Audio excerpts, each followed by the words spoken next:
Good evening, Who Dat Nation, and Happy New Year, Bayou Blitz family. Thank you so much, guys, for allowing us to kick off your 2026 with your Bayou Blitz podcast on a special night, January 1st, 2026. And I am proud to say that I had to write the year out three times today, and all three times, no hesitation, got 26 or 2026 right. So might be the only right thing I do this year, but I'll take it off. I'll take it because I'm starting the year 1-0. A slight winning streak for me, Bob Rose, one of your co-hosts to your Bayou Blitz, and a gentleman who's probably going to have a longer winning streak than me. His name is Brendan Boylan. He's your other co-host to your Bayou Blitz. Happy New Year, Brendan. Yeah, you too. I don't know about me having a longer winning streak. I don't know.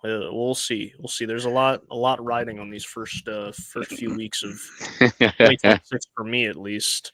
It's also a fun day in the sports card hobby because today is 1/1, which means naturally it is 1 of 1 day. A lot of people are showing off some of their prized possessions. They're literal 1 of 1s.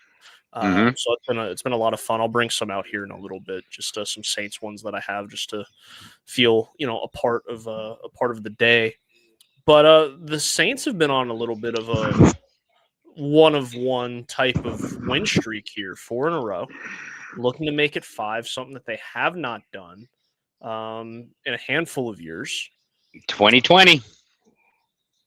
Which was a weird year for everybody. That was a 1 year. Speaking of just 1 of 1, that was a 1 of 1 year. We'll never have one like that again. Knock on wood. Let's hope not. Knock on wood. Well, let's dive in. Before we dive in, obviously we're going to talk about Chris Olave. If you guys haven't heard the news, we'll catch you up on that. But we have a very special birthday today, which also ties us right into. I mean, you don't have to say next year anymore. For your favorite event of the year. You can say it's this year. So, yeah. Bob, I'll let you take it away with a special birthday shout-out and letting everybody know about a real fun time up ahead. Well, first of all, happy birthday to Shireen, a woman we've gotten to know pretty well. Absolutely love her, adore her. And she does so much for the community. Shireen, in case this is your first time tuning in to the Bayou Blitz, Shireen is the co-founder for a foundation called Get Checked or Check Out. Get Checked or Check Out, it was put in place by Shireen and her late husband, Darren, a handful of years ago. They're an organization that's basically there for people that receive a medical diagnosis that just has them spinning every which way. You don't know where to turn. You don't know what steps to take next. Go to tcynow.org. That's the Get Checked or Check Out website. They help steer you in a direction and take the next steps as far as treatment options, research options, therapy options. Like I said, check out their website. And while you're at it, they could use a donation. While they're there to help us, they need our help. They need our help to do it. They're such a wonderful organization. They have assisted in over 2,500 cases just this past year alone. That number is growing, and you know what? It's our job to help make it grow more. And to help give them the resources to help them grow it more. Now, the major charity event that Get Checked or Check Out does every year is the Go Black and Gold Celebrity Charity Fan Cruise. This year, the 2026 cruise is from March 26th through Monday, March 30th. That's Thursday, March 26th through Monday, March 30th. And it's a new destination this year. We're going to be sailing out of Jacksonville, Florida, not New Orleans. So highlight that on your daily planner. And we're going to be docking for an unforgettable weekend in the tropical Bahamas. Also joining us on the cruise are Black and Gold legends Courtney Roby, Michael Lewis, Tyrone Hughes, Delvin Breaux, and we're looking for more to join us. But definitely Delvin, Tyrone, Mike, and Courtney. Courtney joined us about a week and a half or so ago to talk about that. We're going to be having him back on along with Delvin, Tyrone, Michael, to talk about the foundation, the cruise, obviously catch up with them in their past careers too. So jump back in our Bayou Blitz archives to catch that interview with Courtney. As always, he's a fun talk. But they're going to be joining us along with their families for a fun-filled getaway and doing it with a purpose to fulfill an amazing charity. We're going to be visiting the brand new Celebration Key Island and along with Nassau, where included in this trip are several different things. We're going to be playing Beach Olympics with your favorite Saints team captain.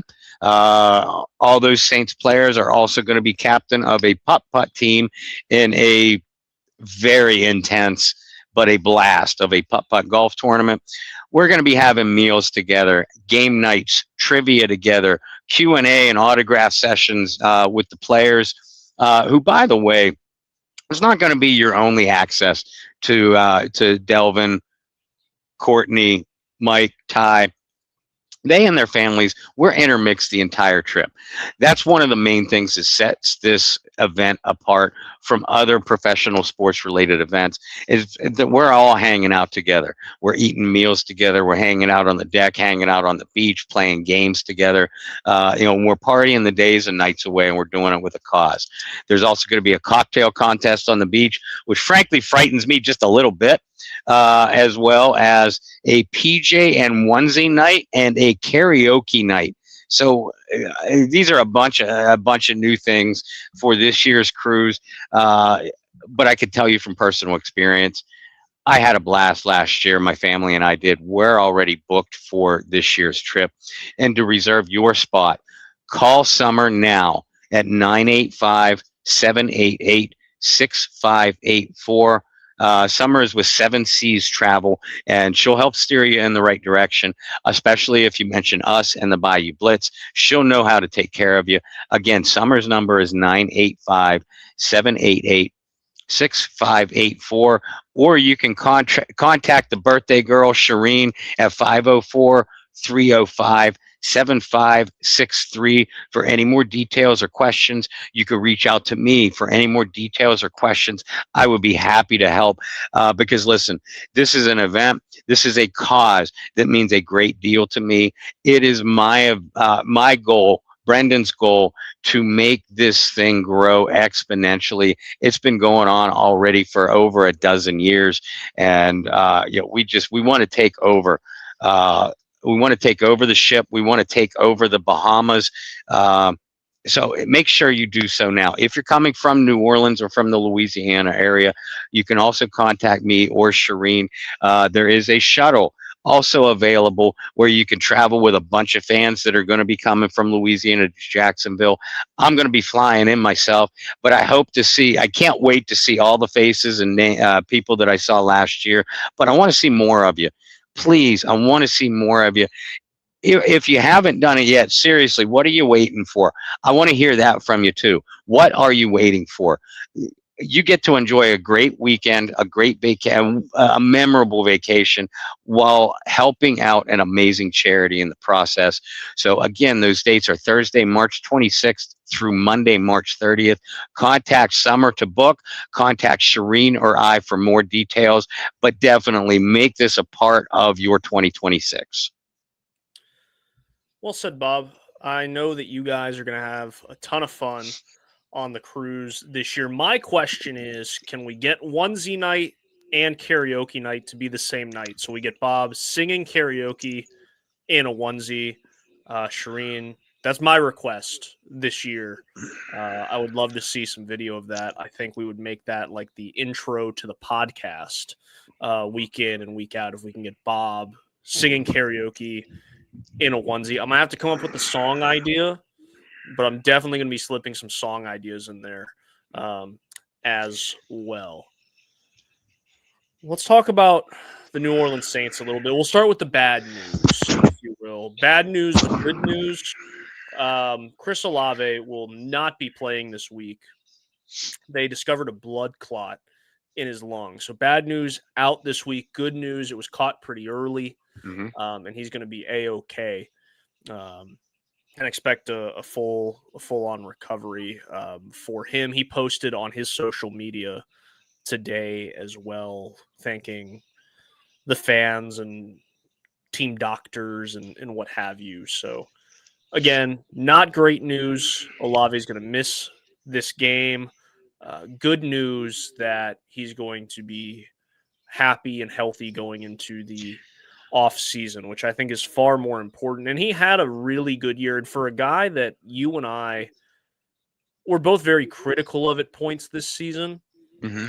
and rightfully so at certain points, he really did turn it around. I think a lot of credit for his turnaround and his success in the latter part of the season goes hand in hand with the switch from Rattler to Shuck.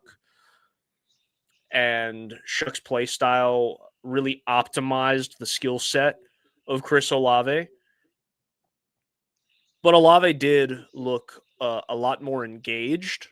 I think that's a key word, the word engaged. Engaged in the offensive game plan, which you guys might say, well, he was already leading the league at one point in targets. Well, yes, they were force feeding him, but it wasn't a route tree.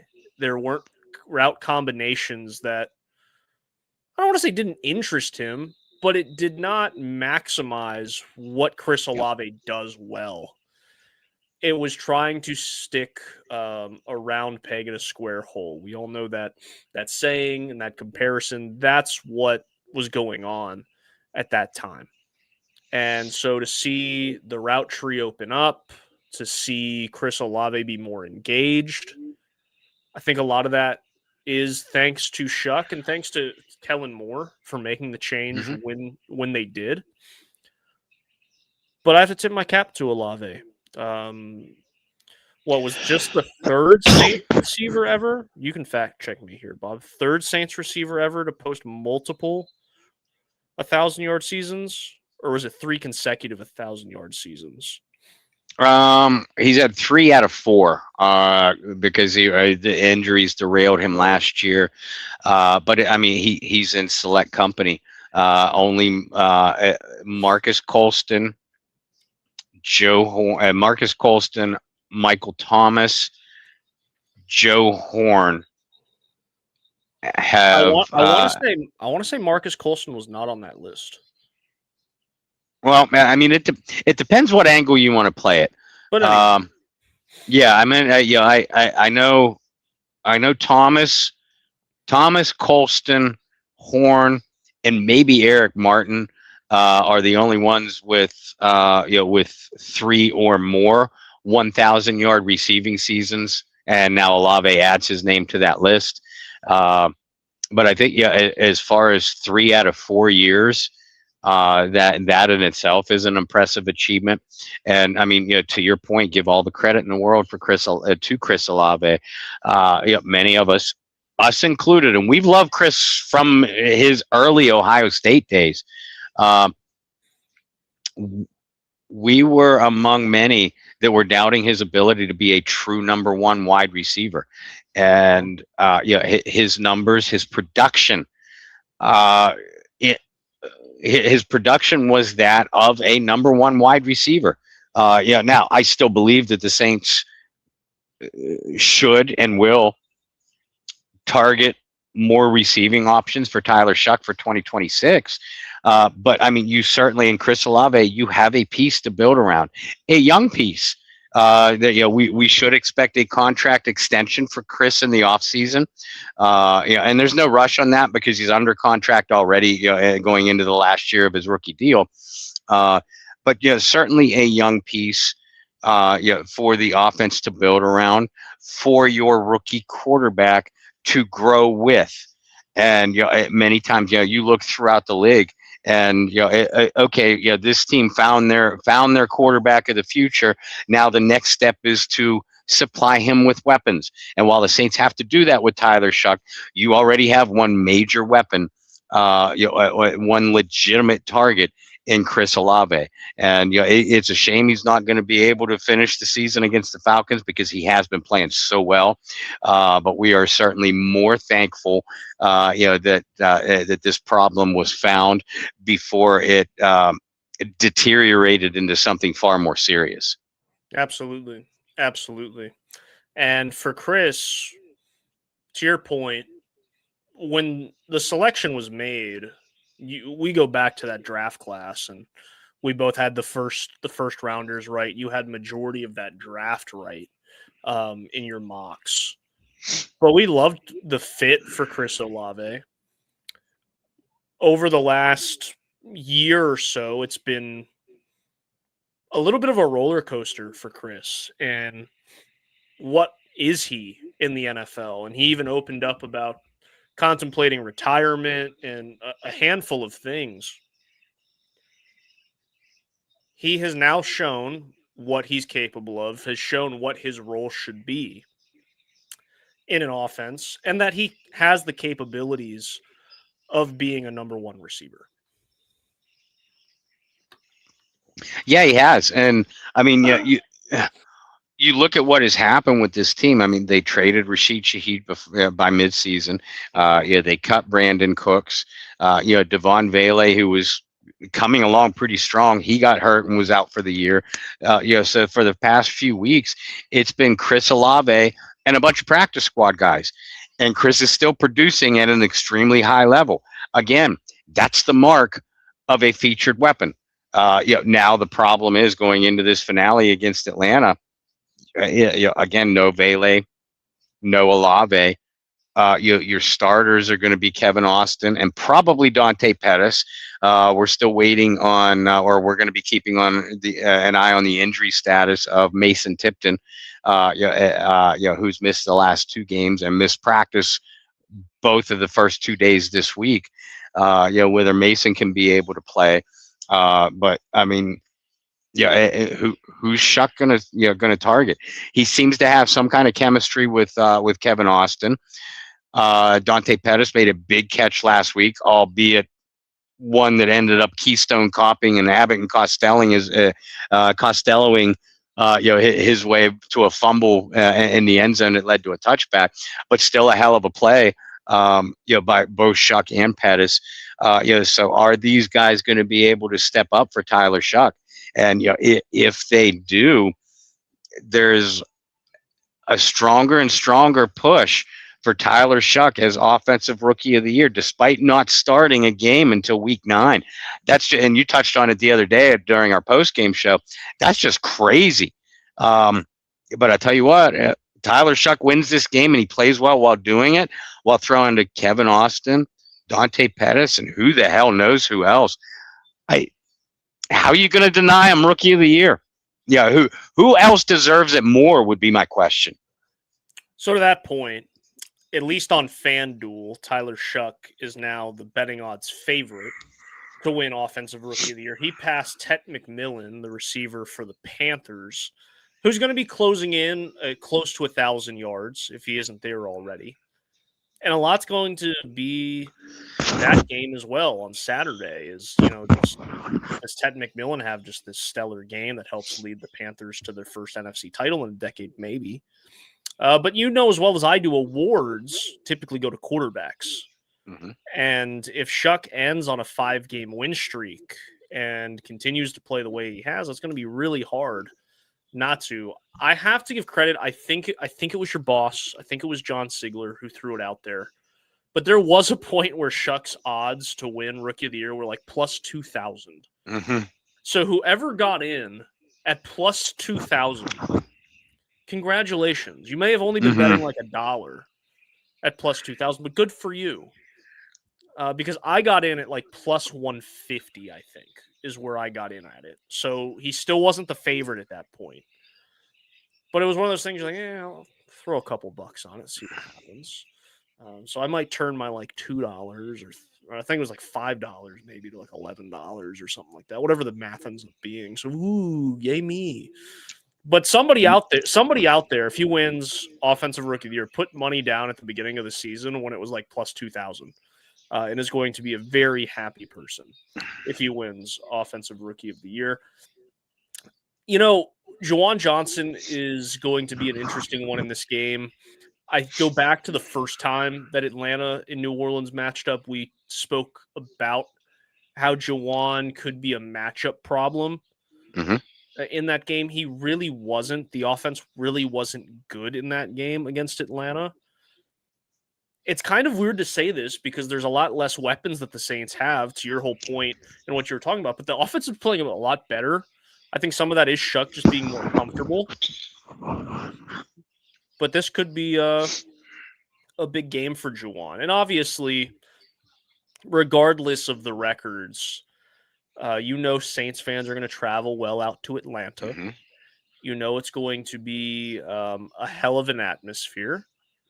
And you know what? Let's just go ahead and dive into it. This game, all of the sudden, because of Atlanta's result on Monday, beating the Rams on Monday Night Football, is a meaningful football game for teams that are not playing in it. That was a weird thing to say out loud, wasn't it? And some of you at home have no idea what I'm talking about, so we're going to explain. This game doesn't make a difference for either Atlanta or New Orleans. They're both eliminated from playoff contention.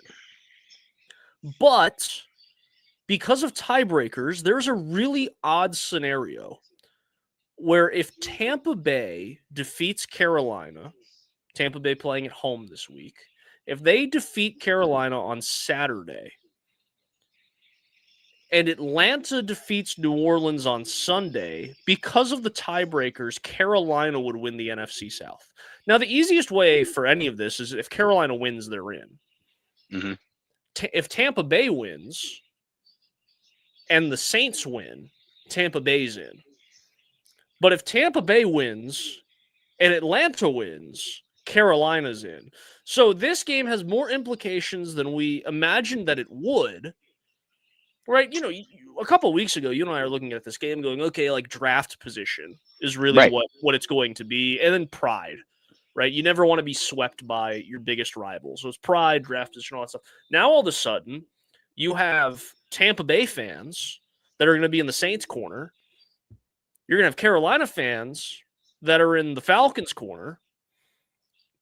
It's going to be odd. It's going to be a weird one. But I know the Saints have enjoyed playing spoiler so far this year. So in a weird way, do you think this is going to be in the back of the heads of the players of like, hey, we swept Carolina this year. If we win, we're just going to keep them. If we win, we keep them out. In the back of the players or coaches' minds, no. I think you go out there and you want to end your year on a win. Go into the offseason with a 5-game winning streak and beat your rivals. Now, some fans may think differently. In fact, I suspect many would. Obviously, if you lose, if you're the Saints and you lose, you improve your draft positioning just a little bit. And I mean, here's something else to keep in mind. The Saints and the Buccaneers are tied for NFC South history right now.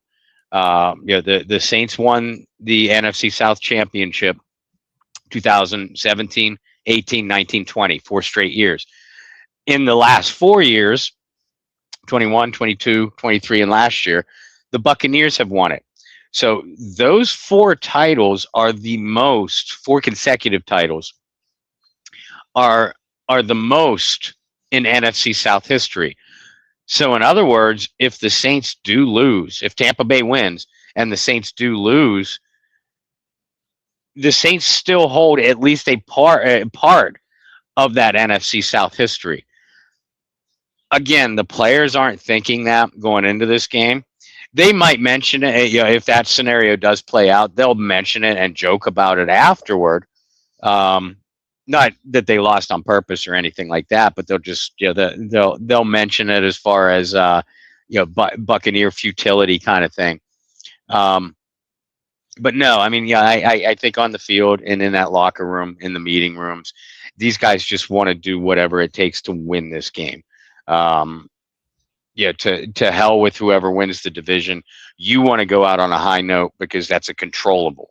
Uh, to hell with draft position because you already feel pretty confident about your roster.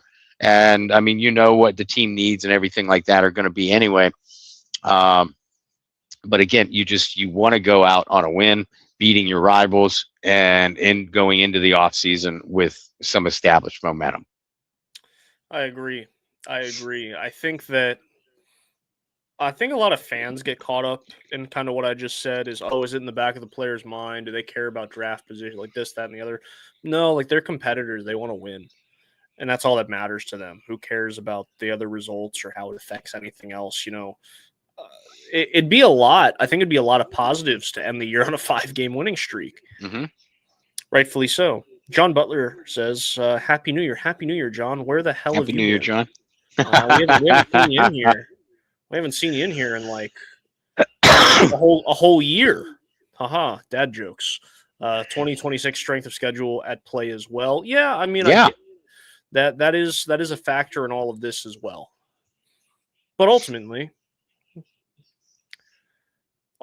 I get the fun giggle out of the fact that a meaningless game, air quotes, game between Atlanta and New Orleans determines the NFC South, potentially. Right? We'll know more on Saturday after the result of that game. Again, if Carolina wins, then it doesn't matter again. But if Carolina loses, there's going to be a lot of eyes glued to Atlanta, New Orleans to see who wins the division, which is weird. Like, I'm trying to think back, right? I'm trying to think back all the years that we've gone to week 17 or week 18 now or whatever, right? Where the division's on the line. I think there's a gap or a couple years in there where the NFC East, like every year, would come down to the last game of the season. Mm-hmm. Whether it was Philly, Dallas, Philly, New York, like whatever combination you want to throw in there. It was never Washington. It was just the other three guys. Yeah. It was never Washington fighting for it. It was the other three guys. But it was like it seemed like 2, 3, maybe even 4 years in a row. It was like the last game of the season was Sunday Night Football, and that game determined who won the NFC East. But it was always just whoever won that game was in. I cannot remember a scenario where it was, well, you could lose and still find your way in because of another game. I can't recall a scenario like that because tiebreakers are so weird. So for the sake of chaos, I really hope Tampa wins on Saturday. Right? Just for the sake of chaos, just because I think it would be fun to go into a game, again, a meaningless game, with playoff implications for neither team that is playing. Because I can't remember the last time that has happened. Well, let's talk about this meaningless game, if you will. We've talked about the offense a little bit. These teams are a lot different than where they were at the beginning of the season or even the last time that they played, right? Obviously, the Saints were starting Tyler Shuck at that point. The Falcons were starting Kirk Cousins at the point that these two teams met last. But both these teams had different starting quarterbacks at the beginning of the season. I think the expectations for both teams were mighty similar going into the season. I don't know. I don't know if Atlanta was touting themselves, and certainly the national media, as they have been with the Falcons the last 2 or 3 years, touting them, because of their off-season moves and their draft. Right, they're ready to take that next major step. We knew better, but they didn't. I'll pat myself on the back a little bit and say, going into this season, if there was a team in the NFC South that I thought could make the leap, I thought the Panthers had a really good offseason. Yeah, you did say that. So I didn't necessarily expect them to go win the division, but I expected better football, and especially if Bryce Young was playing the way that he was at the end of last year, which, God, has this been a roller coaster year for Bryce Young? I don't know what Bryce Young is. I don't think anybody really knows what Bryce Young is at this point. But needless to say, going back to the point, these are two teams that look a lot different than they did at the beginning of the year. In a weird way, I think both teams have now found like a bona fide offensive star, we Mm-hmm. knew that Bijan Robinson was going to be good. I don't know if anybody thought Bijan Robinson would be like this good and how he has single-handedly overtaken games. There was a lot of hype coming out of Texas, but he has been, how do I say this? What Genty was supposed to be for Oakland, or not Oakland, Vegas this year, I do that every time. There will always be Oakland in me. What he was supposed to be this year is what Bijan Robinson has been for Atlanta. And it's about time. We love Bijan Robinson. You and I love Bijan Robinson coming into the draft. Atlanta, while Bijan has been good, very good, it took this long into his third season for the Falcons to realize, you know what? We can revolve our entire offense around him, and we're going to be damn good. And that's what is happening. The Falcons come into this last week 5th in rushing production. I can't tell you the last time we've seen that out of a Falcons team. They've always been air it out with Matt Ryan, Julio Jones, Ridley, and those guys. Wanted to be air it out with Kirk Cousins, then Michael Penix, now back to Kirk Cousins. Finally you realize you have a generational talent in Bijan Robinson. Not just as a runner either, as a receiver. And the Falcons have been leaning on him with a great deal of success. I mean, we talk about the Saints ending the year on a high note. The Falcons are right there too. They've won 3 in a row or 3 of the last 4, something like that. Including a defeat of the Rams, albeit with major help from the referees, but a defeat of the Rams, a Rams team that is going to the playoffs and still had something to play for big time on Monday night, and the Falcons knocked them off. So, I mean, this is no joke. And, Bijan Robinson has given the Saints fits. He's averaged 5.5 yards a carry against them in his short career. And well over, I think, over 200 yards of total offense in their well over 200 yards of total offense in their last 2 meetings, combined. So, I mean, this is a guy that's going to be major problems for New Orleans if they don't figure out a way to contain him. Yeah, I mean, look what he did on Monday night against a good Rams defense.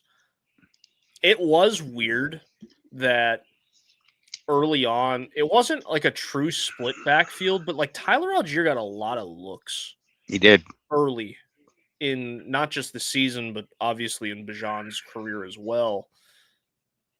We're starting to see it change a little bit. Again, I don't think anybody expected him to put up the numbers that he has, not because he's not talented, but because of what the track record has been and how they've ran an offense.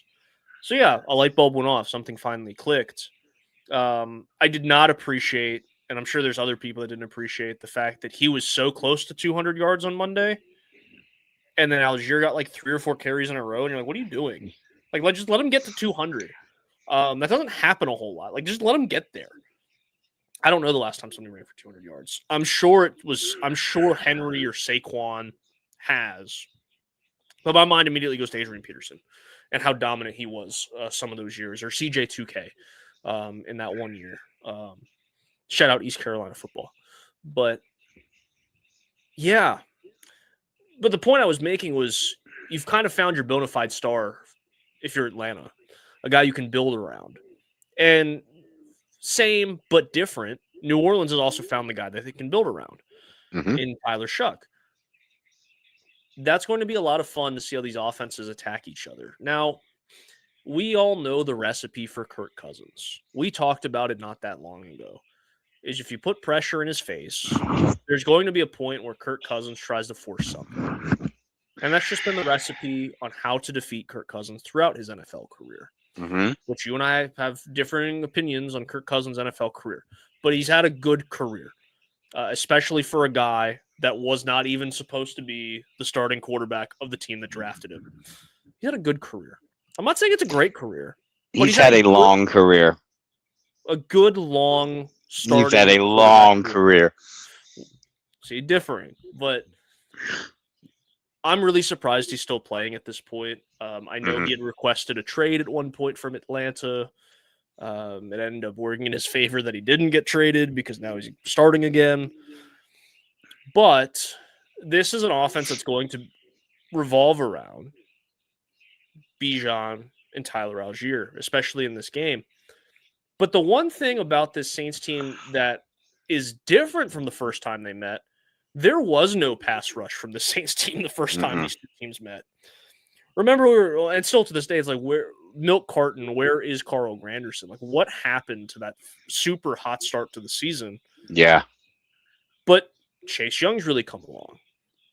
We talked about it in the post game the other day that Cam Jordan's half a sack away from double-digit sacks. You don't think that he wants it, especially against Atlanta, a team that he has been very open about disliking, hating, and also a team that he's found his most success against. Obviously, the best stat of him sacking Matt Ryan more times than any player has ever sacked a single quarterback.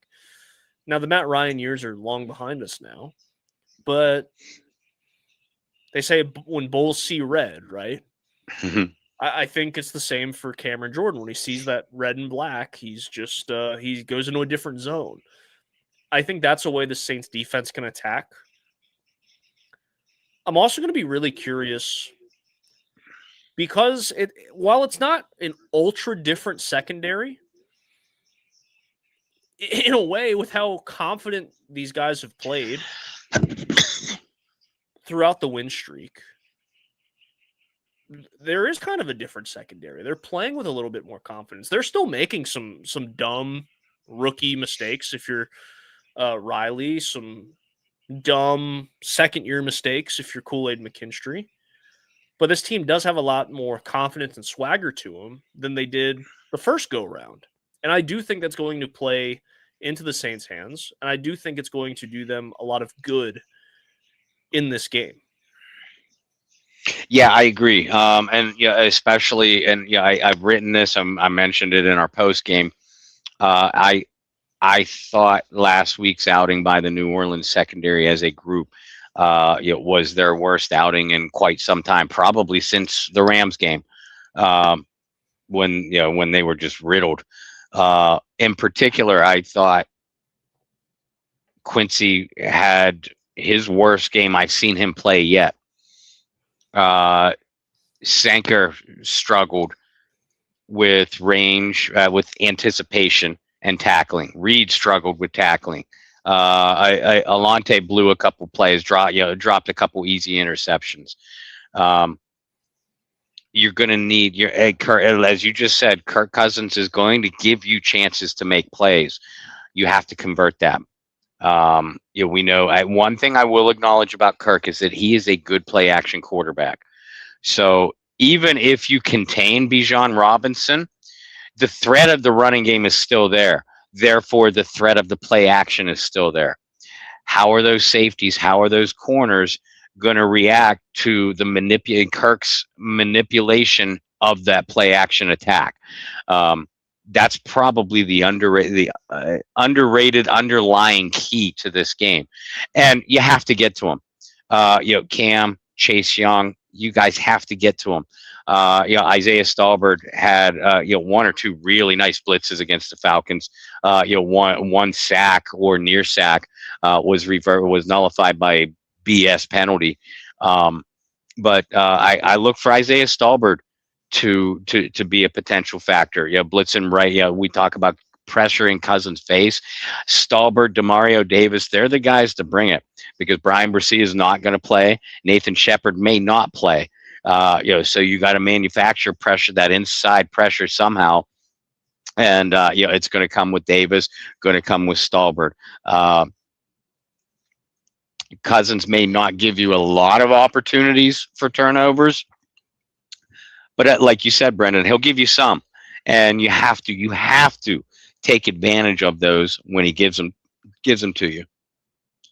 Absolutely. And I'm glad you bring up Isaiah like every week, but I feel rightfully so because every week he's showing you something a little bit different. And you are in kind of silly season, like you're eliminated. You're on a win streak, and that's important. You want to continue momentum, but you are in that part of the season that's silly enough to where you can try different things. And I would like to see him get more snaps defensively. Obviously, we know what he can do in special teams. He is a very athletic guy and shows off a lot of speed, makes good reads.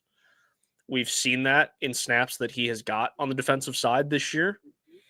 But why not give him a ton this week? I know the answer to that, but maybe they should.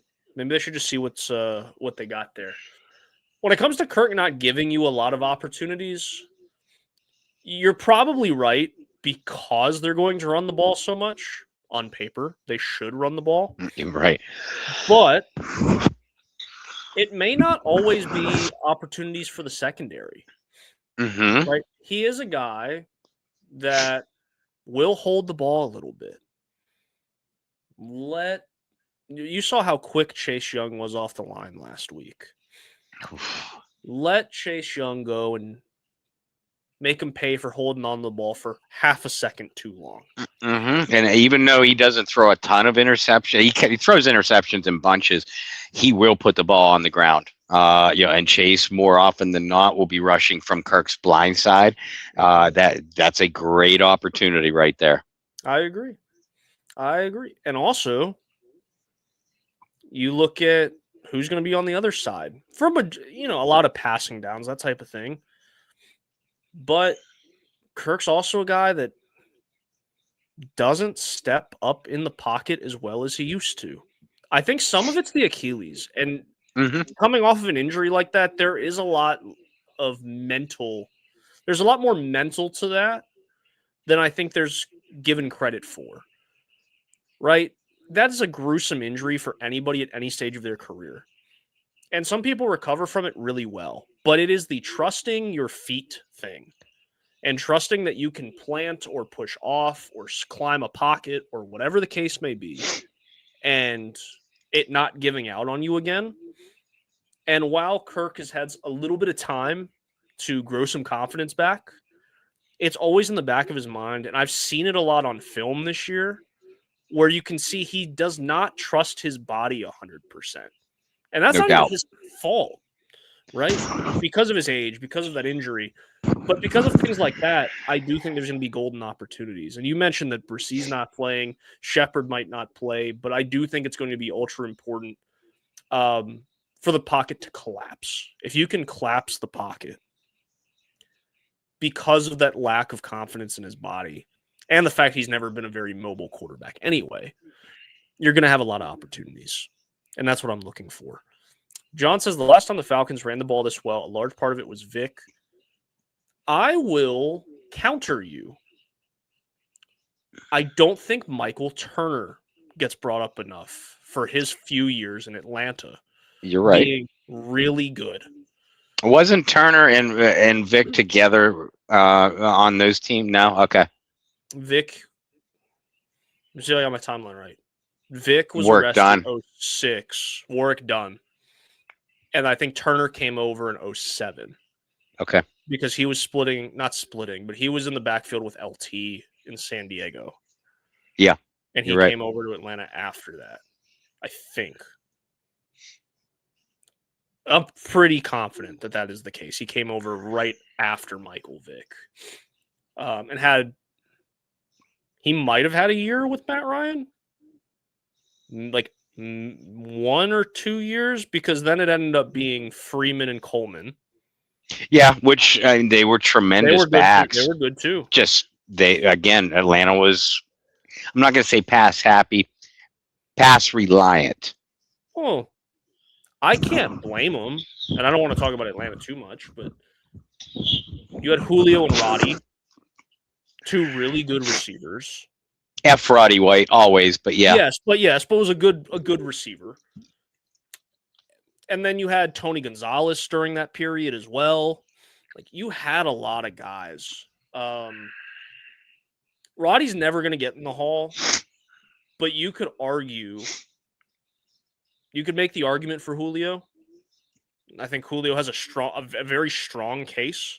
But you could talk about Matt Ryan early in his career, and then into the prime of his career, having 2 Hall of Fame targets and a multi-time Pro Bowler. I cannot blame them for throwing the ball a whole lot. Not at all. And Matt Ryan will be a Hall of Famer, as much as a lot of Saints fans don't want to hear that. Matt Ryan will get in the Hall of Fame. They were good. They were just not good enough to get over the finish line, which makes us happy. Makes us very happy. Bob, we talked about the offense and some of the question marks for the Saints. I kind of want to close out the show this week on this. Who are you looking towards? I kind of brought up Isaiah. It would be nice to see him get I would love to see him get like 50, 60% defensive snaps. I know that's probably not realistic, but is there a player or two on this team offensively, maybe one offense, one defense, that you would like to see step up and have a big game, whether it be because of injury or just because it's later in the season? Offensively, I think you're looking at potentially Audric Estime. Coming off the best game of his career by far, against the Titans. And a game that, as we talked about in our post game, as I wrote about over on Saints Wire, he did a lot of it just by sheer individual effort because he wasn't getting any blocking up front. Nor did Tyler Shuck. Atlanta is 26th against the run. I still expect this offense. Any success the Saints have offensively is going to be because of Tyler Shuck, but that success rate increases exponentially if you can run the ball. If you can get some plays from Estime, even as a receiver out of the backfield, look for that too. I'm sorry, guys. Look for that too. We know that the Saints are shorthanded at wide receiver. The Falcons have 2 really, really good safeties and Bates and Watts. So that might limit your opportunities for Juwan Johnson. Swing that ball out of the backfield to Estime, get it to him in open space. That's my offensive X factor. Defensively, it's easy to go with Chase or Cam, and I think they both could potentially have big games. But you got to make your secondary has to make plays here. You have to make Kirk Cousins pay for throwing the ball. I thought Kool-Aid McKinstry played pretty well against the Titans. As I mentioned, I don't think Quincy Riley did. I look for a bounce back performance from both of them. While you have to stop Bijan Robinson, there's no ifs, ands, or buts about it. You have to contain him. I think your secondary is in a position to make some plays, against Kyle Pitts, against Drake London. You have to give Tyler Shuck in that short-handed offense a short field at least once or twice, and that's where the pass rush is going to come in. I like those answers. I'll start with defense and say I'm going to cheat. I'm going to say a positional group, but I'm going to look at linebackers. I'm looking at Demario Davis being able to hit gaps, especially when the Falcons are going to rely on the run as much as they are. Mm-hmm. I'm going to look at a guy like Danny Stutzman, who is built for a game like this, where it's, hey, can you out-physical the offensive line? Can you out-physical and outrun some guys and put yourself in a position to make a big play on like a 3rd and short or something like that? Can I interrupt you for one quick second? Yeah. Sunday was the first time I got to see Stutzman play in person. And when that man hits someone, that just reverberates. Every single time Stutzman was in on a tackle. You heard it, and we're sitting on the upper level, and you heard it, and you heard it, you felt it. And we knew this, from our draft preview. We all like Stutzman. Alan Ulrich, especially he was maybe Stutzman's biggest fan, coming into the draft.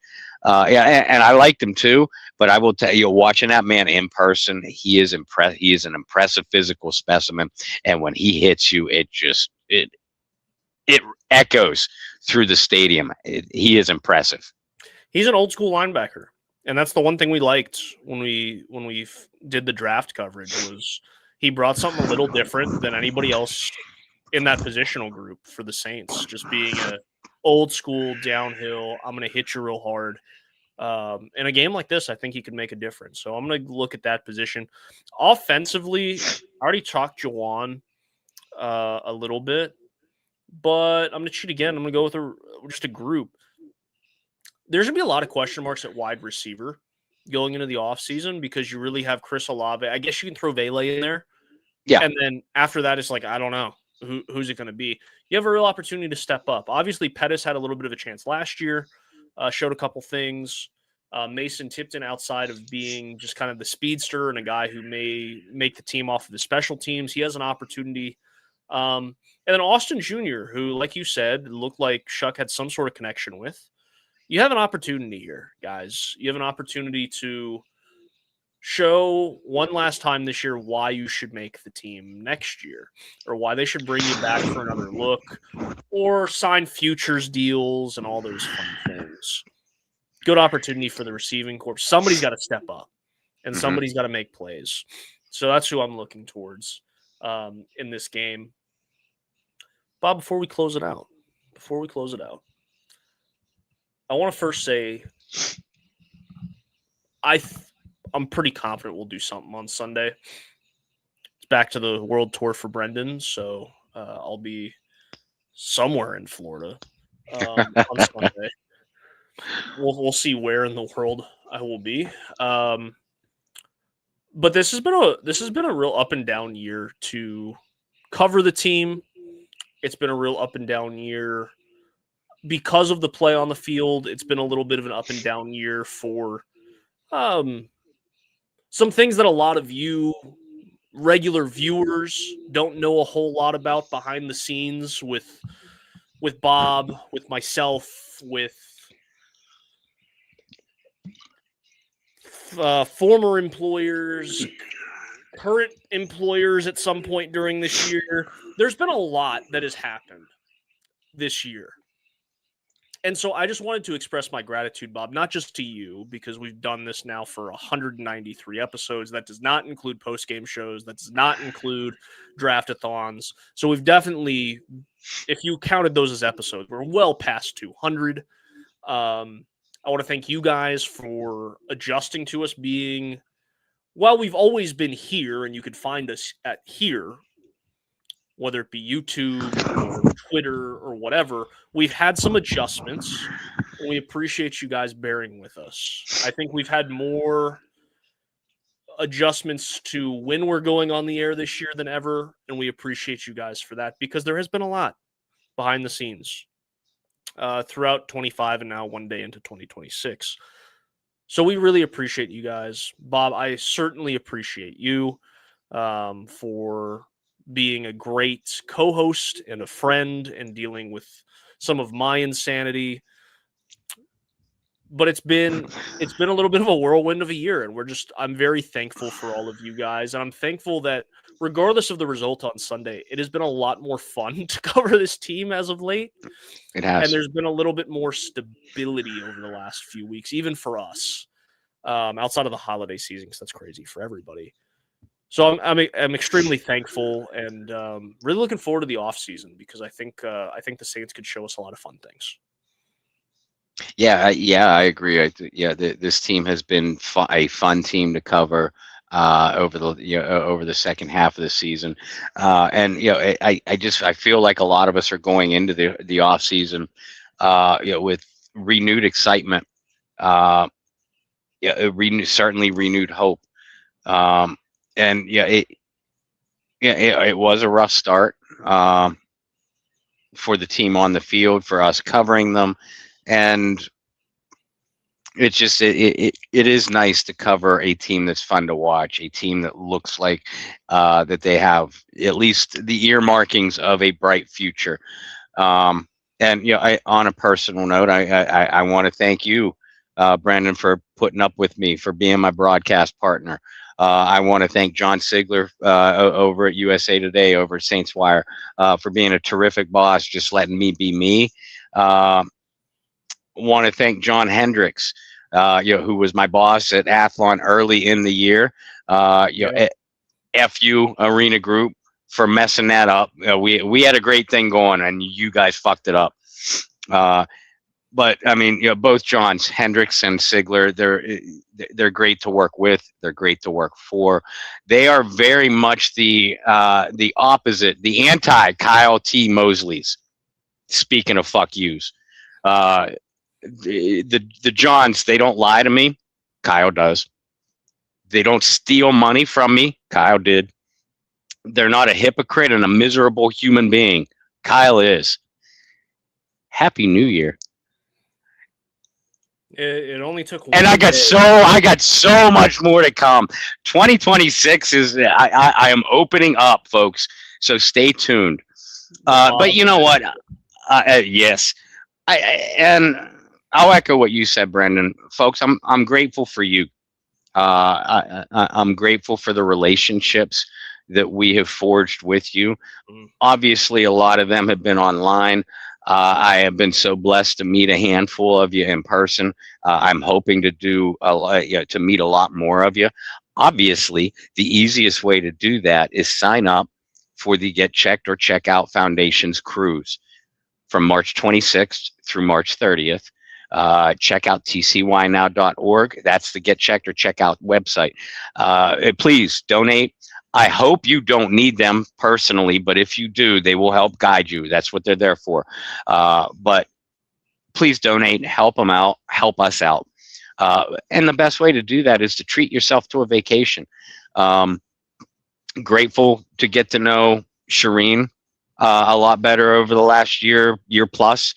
Delvin, Tyrone, Michael, Courtney, they'll all be on the cruise. There's going to be more. I want you guys to be there. Please be there. You call it a personal favor to me, but really, you're treating yourself to a once in a lifetime event. I say once in a lifetime. I'm going to amend that to such a memorable event. You're going to make it a part of your yearly activity. So please, please, please do so. But I want to cap off by thanking you, Brandon, thanking you guys for your support, for for your watching, your promoting. We call this your Bayou Blitz, and you have very much made it that. I'm hoping you allow us to grow a little bit. I'm seeing all these other podcasts and shows, win different awards. I want to be up there. I want to show off a couple awards for you guys. I want to be able to tout the award-winning Bayou Blitz podcast.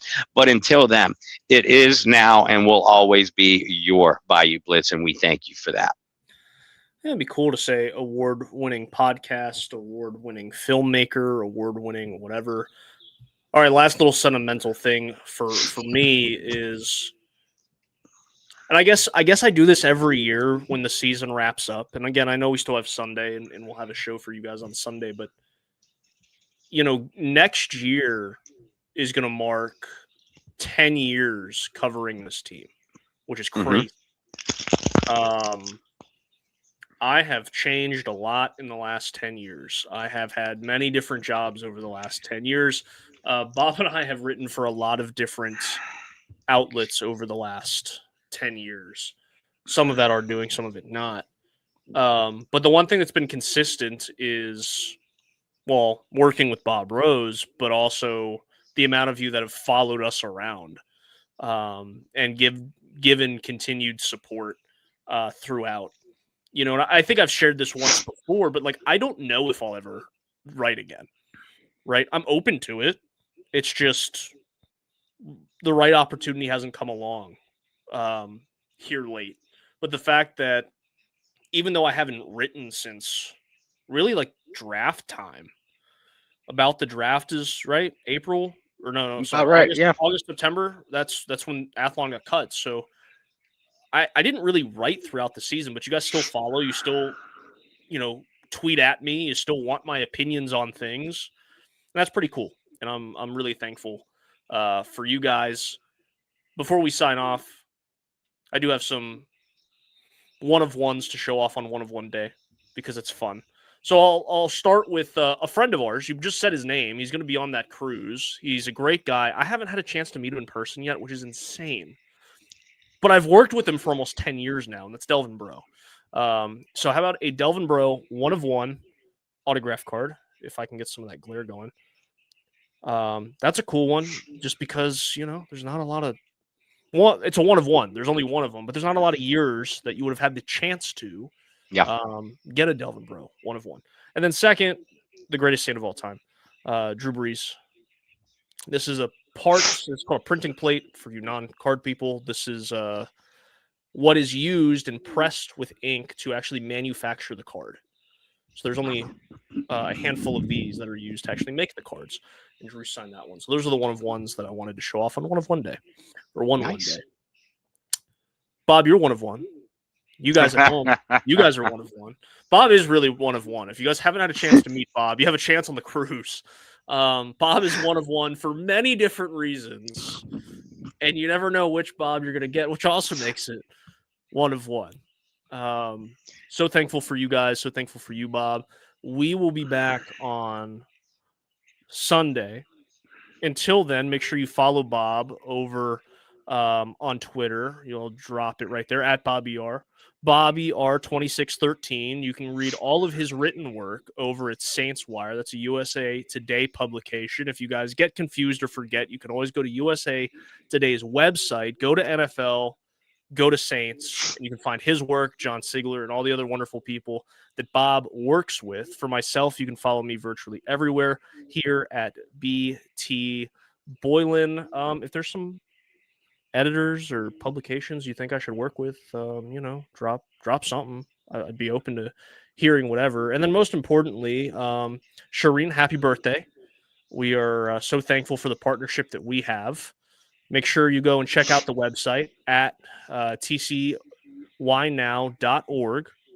Throw a couple donations in there, or you can make the ultimate donation to the foundation and to yourself by treating yourself to a cruise that's coming up at the end of March. It's not too late to go ahead and book your cabin. So until Sunday, that's Bob Rose. I'm Brendan Boylan. Thanks so much for tuning in for another edition of the Bayou Blitz podcast. We'll see you Sunday. Until then, I hope you find some peace, spread love, practice positivity. We'll see you then, and who dat?